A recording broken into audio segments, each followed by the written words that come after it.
From a highly secure network of top secret locations across South Texas, this is the Spurs Insider. The preseason is underway. The regular season is coming. The gang is together. I'm Mike Finger, joined by Express News Spurs beat writer Jeff McDonald and sports editor Nick Talbot. Now, I said the gang was together, but we're missing Tom Osborne, who is traveling across the country with the San Antonio Spurs to Miami. As we speak, we're going to try to soldier on without him. We are recording this the morning after the preseason opener, the long-awaited return of Victor Wembanyama to the Frostbank Center court in uniform. He had a scrimmage over the weekend. He just tormented an exhibition team from China last night. Jeff, you were courtside watching the return of Victor, not necessarily with the Spurs gang being back together, a lot of people in street clothes, but it was nice to see the big fella back. Announced at 7'4", by the way. He's added an inch on the Spurs roster, and the 7'4" fella from France is back. What did you think about his first big game action in 7.5 months? We have me and Victor have something in common. He added an inch to his height over the off season, and I added an inch to my waistline. That's pretty good. So that's pretty. We're both growing. The listeners out there are probably more interested in whatever the measurement is that he added, maybe around not necessarily his waistline, but his biceps, his shoulders, his thighs. There's been a lot of talk about how he's this new muscular fella. I got to be honest, from my vantage point, he still does not look like Giannis, Dwight Howard. And I'm convinced that he did do the off-season workout and he is stronger, but he's still a slender fella, but still a really fun fella to watch play basketball. Yeah, he went from being the most interesting man in the world during the summer, doing all his kung fu and various trips around the world. Now he's just back to being the most interesting man on the basketball floor. Like it really was the takeaway from both the scrimmage and the preseason game last night was just all this interesting stuff that Victor is doing and that the Spurs are doing around Victor.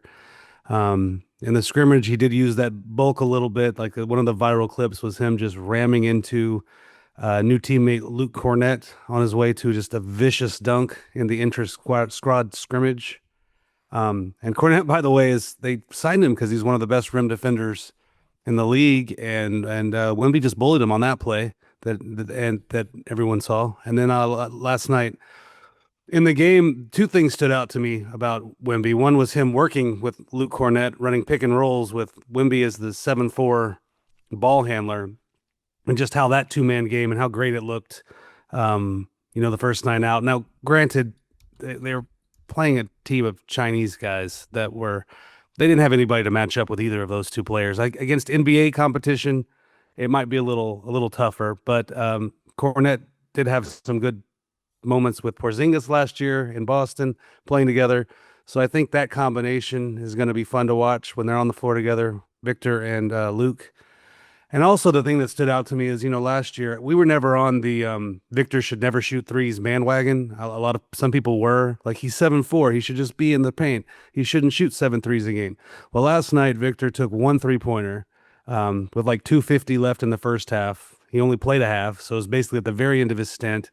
Took it and took a 3-pointer and made it. Other than that, he was turning those down to pump fake out of them, to drive the paint, to dish to Julian Champagny for threes.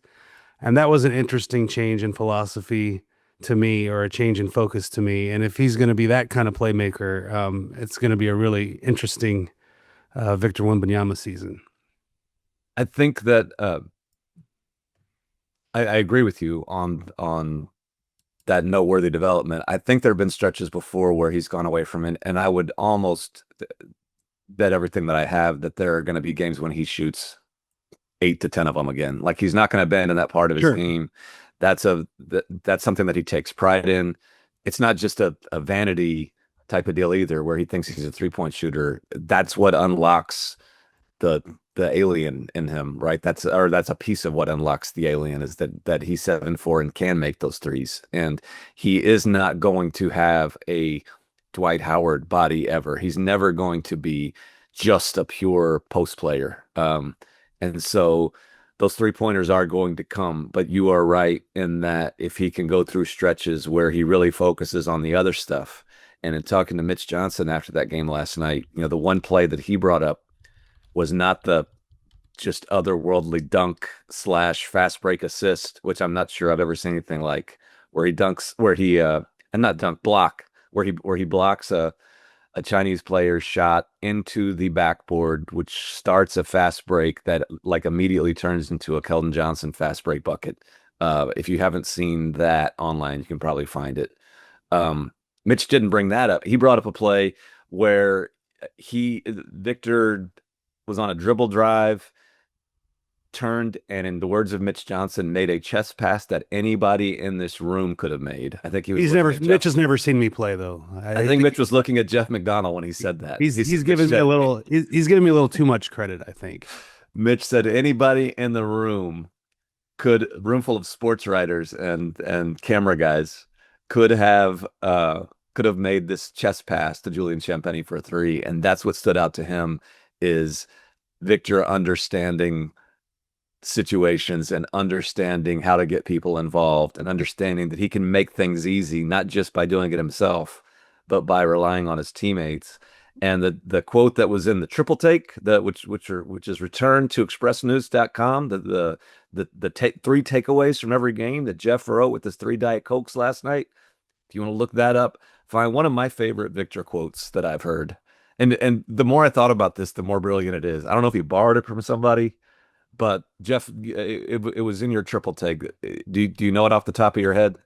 Turning down a shot I could make with my eyes closed. You're gonna make me look it up, I think, because I want to make sure I get it right. Well, I'm pretty sure it was. I've learned that I can turn down a shot that I can. You're already my messing eyes up. closed. Good Lord. Well, do you have it or not? Well, I'm trying. You're just being quick. This is dead air. We're losing. Keep talking. I'll find it. Okay. Well. All right. Nick, what he goes. Basically, I probably turned down a shot that I could make with my eyes closed, but that was to get one of my teammates a shot he could make in his sleep. How great is that? There we go. It was someone language. Someone on social media said it's like good to great but literary. Yeah. Yeah. I turned down a shot I could make with my eyes closed for a shot that a teammate could make in his sleep. In his second language. Pretty good.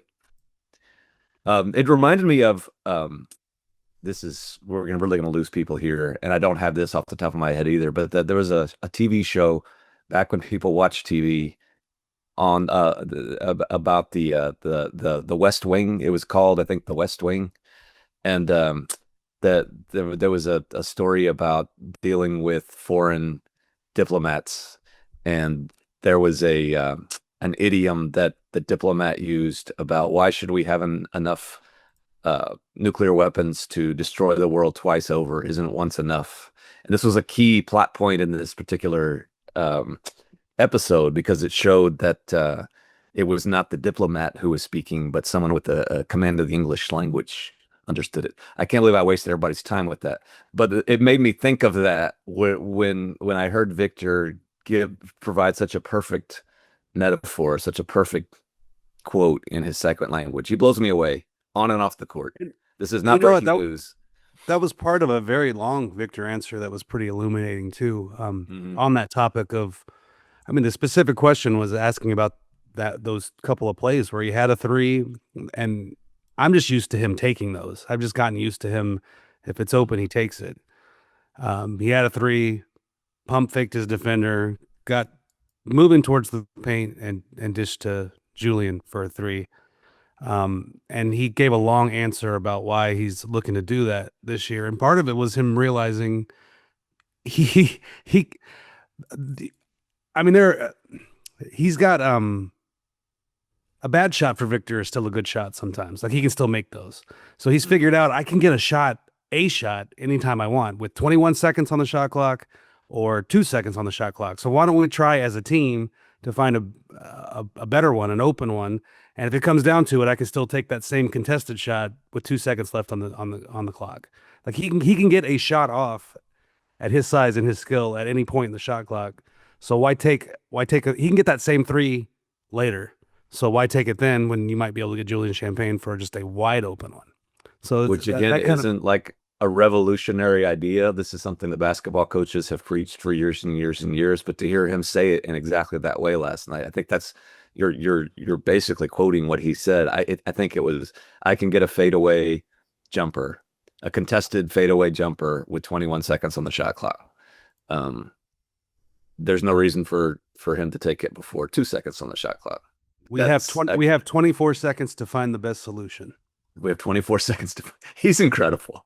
Just forget all the crazy stuff on the court. Like he fills up a 10-minute press conference with so many quotable quotes. It's really, really good. The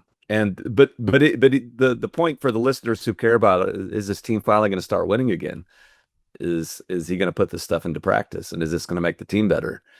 And again, this is an exhibition team, an exhibition opponent from China that featured Victor Oladipo and Frank the Tank Kaminsky and not a whole lot else. But you had to be encouraged if you're a Spurs fan by just the signs of, first of all, that Victor was out there on the court playing a basketball game in uniform with basketball rules and basketball sort of speed. And you didn't worry about something terrible happening. At least I don't think any fans were worried. I don't think Victor was worried. I don't think any coaches were worried about, is he going to hold up? He just looked like Victor. And that's a huge, huge thing for him and for this whole program. So, and I think we learned the Spurs could probably win the Chinese league too. Maybe. We don't know if that's the best team in the Chinese league, but yeah, I do think Victor's probably would be one of the 2 or 3 best players in the Chinese league. Now you're trying for these hot takes, trying to get us attention. The Spurs they did not cover. Well, we don't bring that up. You can. I'm not involved in this nonsense.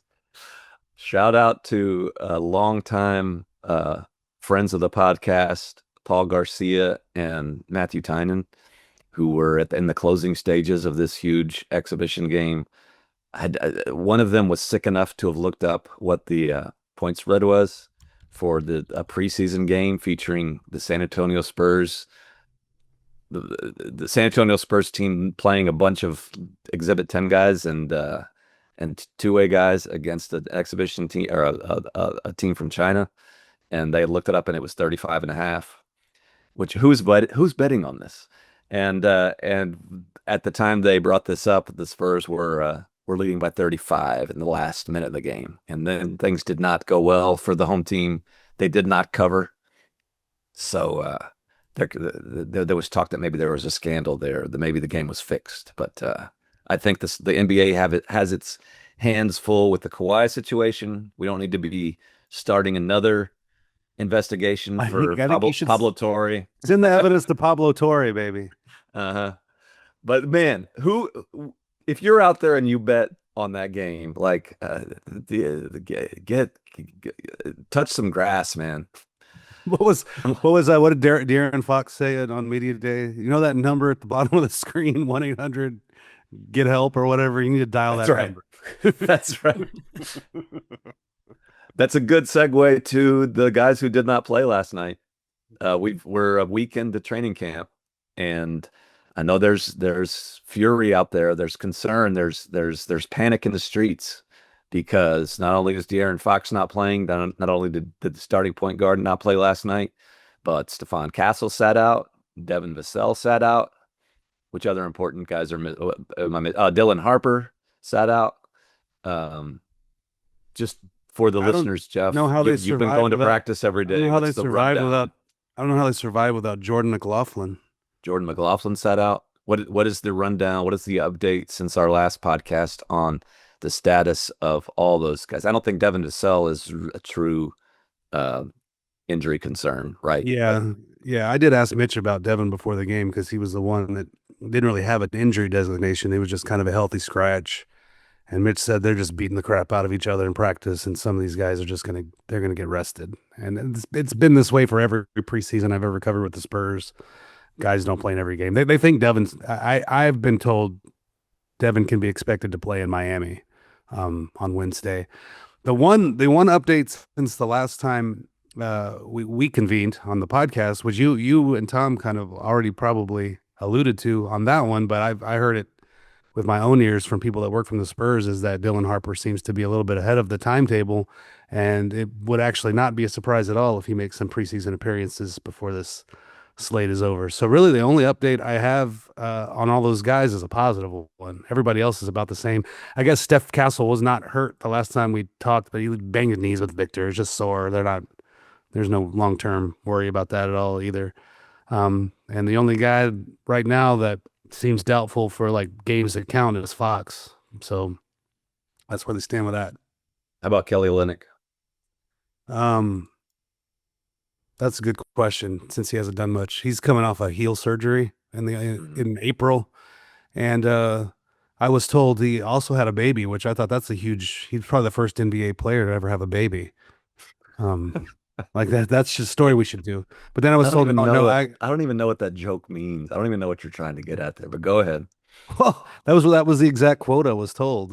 Kelly Olynyk is still ramping up, and also he had a baby. So I was like, wow. Then I was told it was actually, his wife or partner had a baby. Oh, It was nice. it was a lady. Oh, okay. So anyway, I don't know if he'll be ready. I don't know. They don't need him. They got Barnett just banging around in there. It's gonna be great. I was out in the world yesterday. Sometimes I do climb out of my ivory tower and mingle with the masses. And I was talking to a Spurs Insider listener, an avid Spurs Insider listener, enjoys the show. Tell me you visited your mom's house without telling me you visited your mom. No, it's not. But he asked about the second player the Spurs drafted this year, and he asked, have you guys talked about that guy much on the podcast? And I thought about maybe we haven't, but that's a question that some people have is, what's the deal with Carter Bryant? What can we expect from Carter Bryant this year? He played in the exhibition game last night. We had got to talk with the young man afterwards. A delightful interview, Carter Bryant.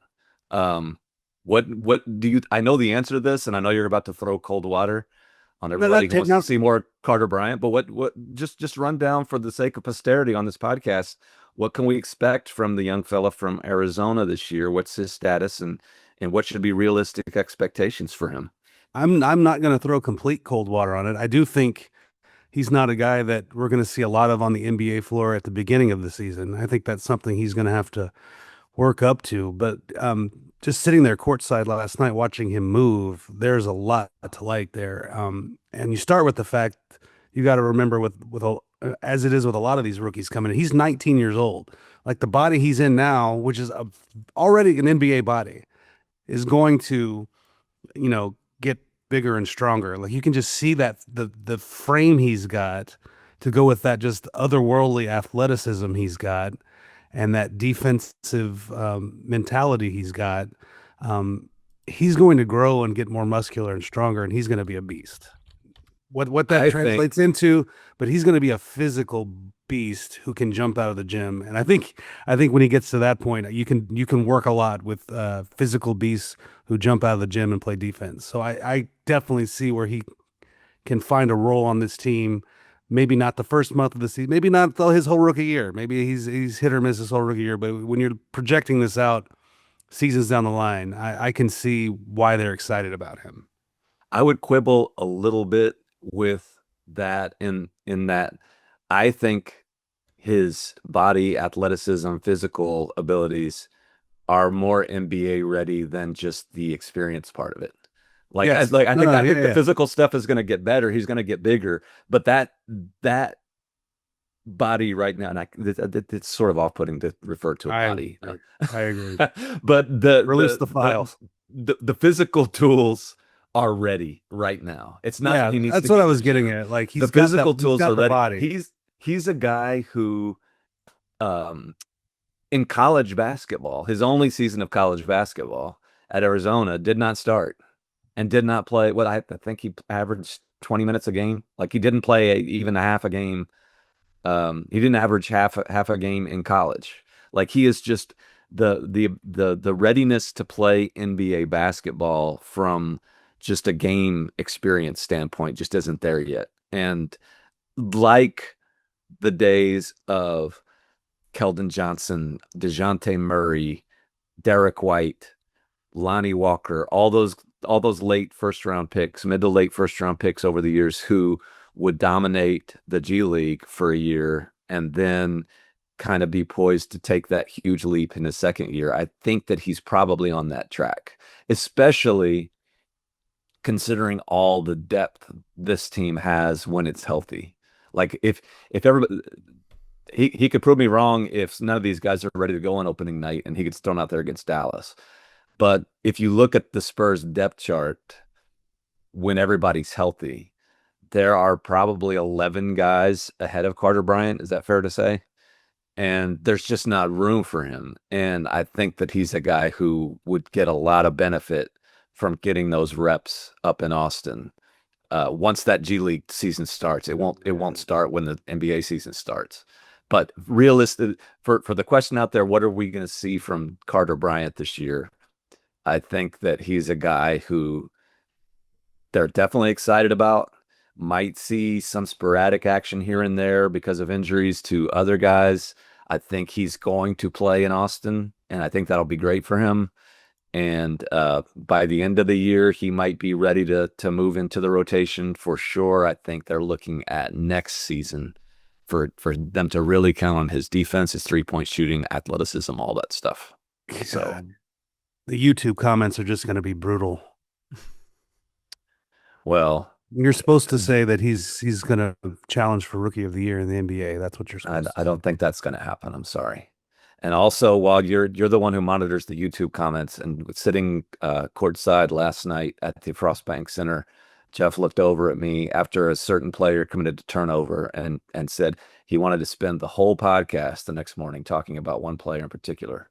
And I'm going to give you the chance to do it I'm because I not don't going to. I don't want the blowback. I don't want the blowback. I'm Go not ahead. going to. No, because it feels like piling on. Okay, It's fine. It's fine. we won't do it. Some listeners will know who we're talking about. What I'm but- going to say is what I said when the Spurs first entertained signing this guy. It's a very good use of a two-way contract to sign David Jones Garcia. Correct. He is joking around. absolutely the kind of guy that you sign to a two-way contract. The summertime hype where he's going to start or be in the rotation, we knew was overblown, and it's still overblown. But I don't want to pile on the guy. Like he's going to be No, I shouldn't have done that. He's going to be an amazing G League two-way guy who can maybe get some spot minutes in the NBA, which is exactly what we thought he was. So yeah. I was being too No reactionary shame in to that. what you told me about the YouTube comments, which I'm sure, like you said, great use of a two-way guy. All their two-way guys are probably exactly what you expect from a two-way guy. So, But going back to Carter, he's built like an NBA player. Like I think about when Kawhi came in. I think Kawhi was a year older too. Carter looks his frame is more NBA ready to me as a rookie than even Kawhi's was. And then we saw what Kawhi kind of grew into over the years. I don't necessarily mean basketball and skill wise. I just mean he became just a beast of a human, and I think Carter Bryant can do the same. yeah, and again, another guy who I know the listeners don't care, but great interview. Learned something there. Sometimes questions asked of players kind of lead them in a way. And I enjoy when the players don't go where the questioner might want them to go.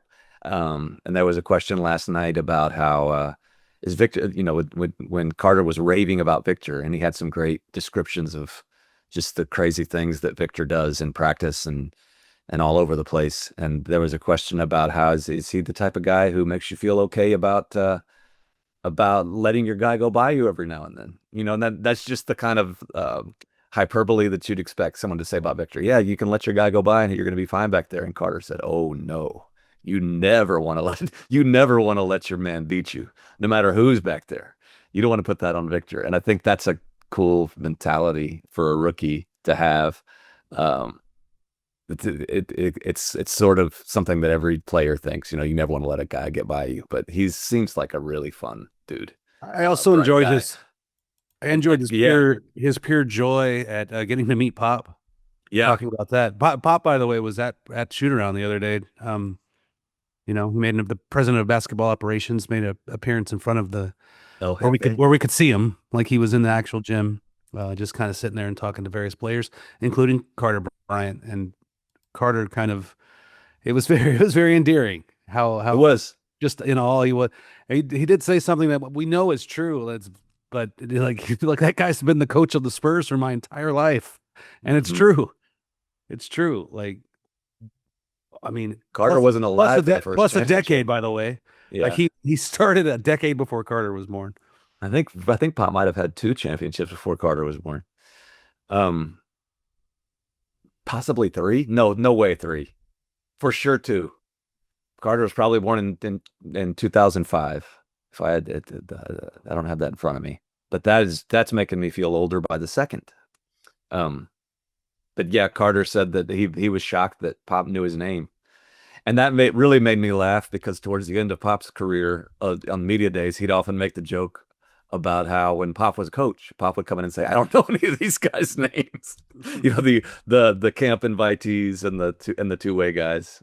And that was always said with a wink, but that was really I think that was I enjoyed hearing that, because it's nice to know that that El Jefe is still engaged and taking ownership and taking part in keeping this thing going.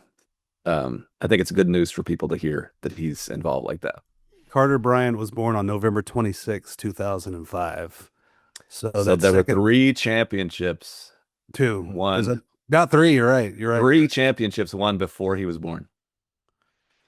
I think Nick, we're gonna quit the podcast right now. You can just talk from now. You're the young one. The young one. Nick, I do want to bring. We're all very old then. I want to bring Nick into this. He runs the sports department. He does a great job keeping us all in line. And do you want to tell the listeners about the big event we have next week for people who might want to have the chance to ask the great Jeff McDonald a question live on the internet and have Jeff just crap all over it, and tell the people what we've got going? I think you've described it beautifully. You get to ask Jeff a question and have him crap all over on the internet. And I think that's pretty much the most accurate thing of Jeff McDonald's life. When and where is it, and how can people find out more about it? All right. Well, you can find out more about it in the description. In the description for this podcast, hopefully Monty, our producer, will have that down there for us. And it is October 17th at 1 p.m., I believe. That's a Friday, 1 p.m. Central Time. That is a Friday, right? I believe right before they play the Pacers. So in a home playoff game, we will be in studio. Home playoff game in studio. Home preseason game. Yeah. Sorry. Oh yeah, home that. I'm getting way ahead of we will be not at an undisclosed location for once, because we'll be in our studio. Okay. And you will actually be able to see what Mike Finger and Jeff McDonald look like, whether you want to or not. Video. Tom Orsborn will be there. Tom Orsborn Nick will be taking questions. Tell Tom not to wear shorts, though. He needs to wear long pants. We don't want to get hopefully we'll get that desk thing, so we won't see the legs. But no, we have a nice new desk. Cool. Very, very nice, Jeff. I know you haven't been to the office in like 7 years. Long-time listeners will remember we've done a couple of these before. It's always a fun time. It'll be an hour or so. Again, 1 p.m. on Friday, October 17th. It'll be a live Zoom event. You can sign up in advance. And I guess the day of too, get on the Zoom, ask questions on the Zoom. We will try to take as many as we can. Really getting excited for the start of a season to write about meaningful basketball again. And And I that hope the listeners feel the same way. and It should be a good one. that's 1 p.m. on the 17th. 1 p.m. Okay. Central Time on the 17th. Central. Okay, I'm gonna add that to my calendar now, so I don't forget. Okay.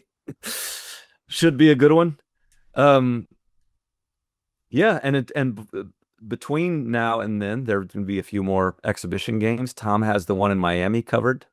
Utah will be in town on Friday, and then a couple against the Pacers, one at Indiana and one back in San Antonio before the start of the season. And Jeff, you mentioned there's a possibility that Dylan Harper might play in one of those games, which would be a pretty big deal. Anything else that you're monitoring the rest of this preseason schedule that you think might have an impact in the regular season, or in anything that the Spurs need to get done over the next week or two? Man, I'm going to Indianapolis this at the end of the week. I'm just hoping not to pull a Mark Sanchez. Oh boy. Yeah, well, you are not staying at that hotel, are you? No, but I didn't know Indianapolis was such a fun town. Apparently, I didn't know you was possible to get into trouble in Indianapolis. On Blue Sky yesterday, or the day before, I saw a comment that I think we like to close these podcasts with life advice, and there was a comment about I endeavor to live my life in a way that I'm never arrested for my own stabbing. and I think that's a good kind of just life outlook, a good way to just wake up every day. Don't get arrested for your own stabbing today. I think the world would be a better place if we all lived like that. I'm surprised it's not a Victor quote. It's something Victor lives that. He lives that philosophy. I don't think Victor will ever be arrested for his own stabbing. But yeah, be careful in Indianapolis. Don't watch out for any NFL broadcasters. I think that's it is a Sunday when I get there, so the Colts in town? Yeah, the Colts are in town. They might need to send the National Guard to protect us from the broadcasters. Yeah, that's one of the biggest menaces in cities these days are NFL broadcasters, from what I gather. The how about Victor? How over under on the number? There's 4 preseason games remaining. Over under on how many you think he plays in? What are you going to set the over under at? And then I'm supposed to. Well, okay, I will say 2.5. That's a good over under. I was hoping you'd say something else. I'm pretty good at over setting. I'm going to say under, and I'm going to say he plays in 2 more. Okay. So 3 total. I think that would make sense. It's just a total guess. It's total guess. Over under a half a preseason game for Dylan Harper. A half. So you're asking, will he play 1? Yes. I'll take the over there. Over under both. Over under 2.5 on. You take the over on both, Nick. I'll take the over under 2.5 on 2.5 on Stefan Castle. Under. Are we promoting gambling? I guess I shouldn't do that. You're right. It's just I'm putting all these into my parlay right now. So yeah. Anyway, no, that's something to look for. I think we will see a couple of Stefan Castle games, a couple of Victor games. Devin Vassell's definitely going to play. I don't think there's any injury concern there at all. Who else are we missing? Who didn't play last? I think we're going to see some Jordan McLaughlin games, and it should be good. I think there's a lot of intrigue about this team. I think just the game last night reminded the viewers of how fun a team built around Victor Wembanyama can be. We had spent 7.5 months sort of forgetting that. It's going to be exciting. We look forward to having as many of you who can make it to the Zoom event next Friday. And until we see you next time, take care of each other and keep it real.